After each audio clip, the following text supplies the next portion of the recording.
Mukama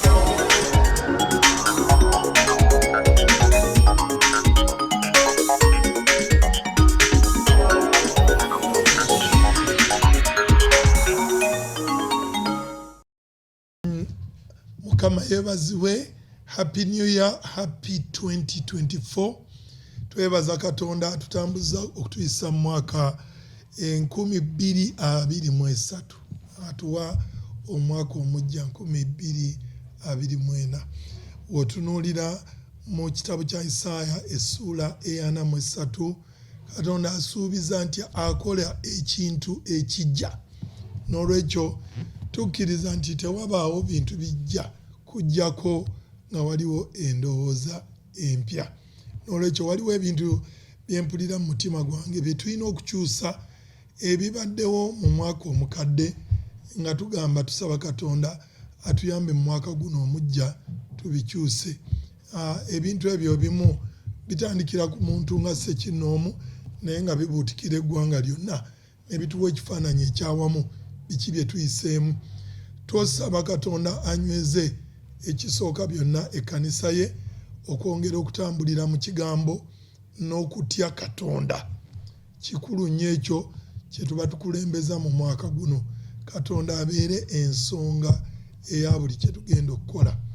Omwaka guno Katonda atuyambye tetuwabye nnyo mu bintu bye tukoze ng'ekkanisa, tebiwaawadde nnyo, naye tuyinza okwongera okutereeza amakubo gaffe naddala mu empisa ez'abaweereza, naddala ezo ze zikwata ne ku bulamu bw'abantu as a community. So if leaders are well behaved and they walk according to the word, then that will ripple through the community.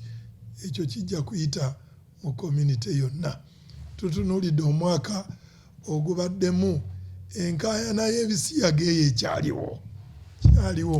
Simanyi lwaki yakomyewo omwaka guno, naye tukkiriza nti gavumenti yaffe ejja kunywera. Tunywerere mu byawandiikibwa n'okukkiriza nti omusajja aba musajja n'omukazi aba mukazi. Tuleme kitwala ku ddaala ddala, si kizibu nnyo, kyangu. Omusajja musajja n'omukazi mukazi, ate obufumbo obutukuvu bwa kitiibwa eri bonna. Ekyo bwe tunaakinyweza ne constitution yaffe n'ekikwata kijja kuba kirungi. Kikwatagana ne kituyita frugality, okukozesa ssente mu magezi.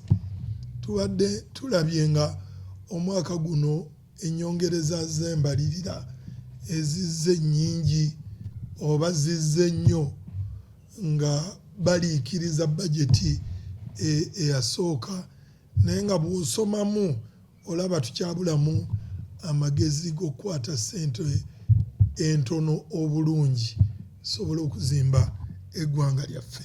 N'olwekyo omwaka guno gubeeremu ekyo tukiyita frugal, tubeeremu amagezi agakwata ekitono kye tulina kikozesebwe mu ngeri eyinza okuzimba eggwanga. Mwaka guno tulabye nga tulina threat ey'amasomero agali private aga secondary agasukka 4,000 tigayinza okuggalawo omwaka guno. Abo abaana butabalika abajja kuba tebalina masomero. Tukoze tutya okutumbula education okuba nti nno amasomero gaffe tegaggalawo? Covid oyo yagakosa, gavumenti egayambye etya okuyita mu biseera ebizibu? Tuwawulidde era mu question ya frugality nga waliwo okuyamba abayimbi, naye twajjukira okuyamba amasomero.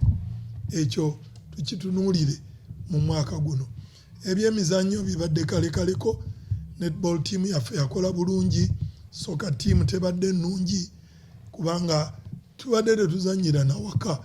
Emizannyo egiri home tubadde tugizannyira Morocco. Kitegeeza nti ebisaawe byaffe tubikoleko omwaka guno. Ebisaawe ebiri international n'ebisaawe eby'oku byalo tuleme bizimbamu malls n'amaduuka. Tujjukire nti abaana bwe bali beetaaga okuzannya.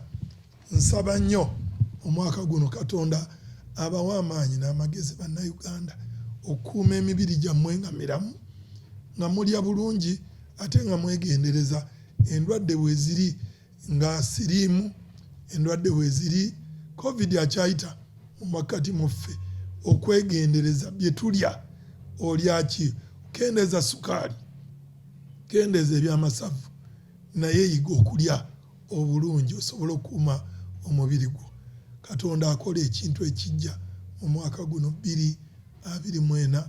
Nandisabye bannayuganda tubeere n'endowooza empya esimbira ku musingi gwa Yesu. Tuyite mu mwaka guno bavubuka okubalera, okubakubiriza, okubabuulirira baleme okwanibwa emirembe gino naye bakwanibwe amaanyi ag'omwoyo. Mukama abawe omukisa.